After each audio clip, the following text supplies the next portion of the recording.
कर्म ही जीवन तय करता है। एक समय की बात है, कहीं दूर किसी गांव में एक संत रहते थे। उनका एक ही बेटा था। उस बेटे को वह बहुत प्यार किया करते थे। जितना वह अपने बेटे से प्यार करते, उतना ही उनका बेटा उनसे प्यार किया करता था। उस संत के बेटे का नाम शंकर था। एक दिन की बात है, वह संत भगवान की पूजा कर रहे थे। तभी उन्हें पता चला कि उनका बेटा अब इस दुनिया में नहीं रहा। यह सुनकर संत बहुत दुखी हुए और उनके चेहरे पर उदासी दिखी। फिर वह सामान्य हो गए। लड़के का शव संत के पास आया। तभी संत के पास एक शिकारी आया और कहा, आपके बेटे को सांप ने काटा है महाराज।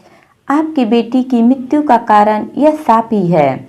इस सांप ने ही आपके बेटे को काटकर मौत के घाट उतार दिया। अब आप ही बताएं कि मैं इस सांप के साथ क्या करूं?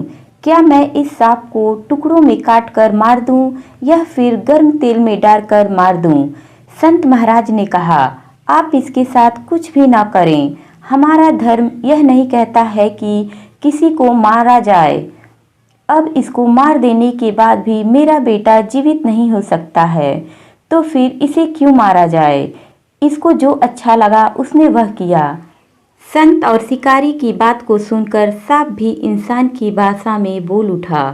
सांप ने कहा, महाराज, आपके बेटे की मौत का कारण मैं नहीं हूँ, बल्कि मृत्यु के देवता ने ही मुझे बढ़ावा दिया कि मैं आपके बेटे को काट लूँ, और मैंने आपके बेटे को काट लिया। अभी इसकी बात हो ही रही थी, तभी मृत्यु देवता भी वहाँ आ गया। मृत्यु देवता ने कहा, किसी की मौत का कारण मैं नहीं होता हूँ। आपके बेटे के मौत का कारण भी मैं नहीं हूँ।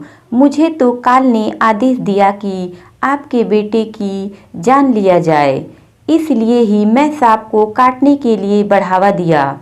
इसमें न तो सांप दोषी है और न ही मैं। काल के अनुसार ही यह धरती चलती है। काल जो चाहता है वह ही होता है। हम सब काल के अनुसार काम करते हैं। मृत्यु के देवता संत शिकारी और सांप को बता ही रहे थे, तभी वहां पर काल भी आ गया। काल ने कहा, मैं भी किसी काम के लिए जिम्मेदार नहीं हूँ। जो कुछ भी किसी के साथ होता है उसके लिए उसका कर्म ही जिम्मेदार होता है। इस लड़के की मौत का कारण इसके पिछले जन्म के कर्म जिम्मेदार हैं। जो भी जैसा कर्म करता है उसको वैसा ही जन्म और मृत्यु मिलता है। इस कहानी से हमें ज्ञान मिलता है कि हमें हमेशा अच्छा कर्म करना चाहिए। कर्म ही हमारे सामने फल के रूप में मिलता है। अगर किसी काम को करके हम किसी को दुख देते हैं तो कोई ऐसा भी होगा जो कुछ ऐसा काम करेगा जिससे हमें दुख होगा। वहीं अगर हम कोई काम करके किसी को खुश करते हैं तो कोई ऐसा भी होगा जो कुछ ऐसा काम करेगा जिससे हमें खुशी मिलेगा। जैसे एक बछड़ा हजारों गायों की भीड़ में भी अपनी माँ को ढूंढ लेता है, वैसे ही कर्मा करोड़ों लोगों में अपने कर्ता को ढूंढ ही लेता है। दोस्तों, कहानी अच्छी लगी तो लाइक करें, शेयर करें, कमेंट करें और चैनल को सब्सक्राइब करें। Thank you.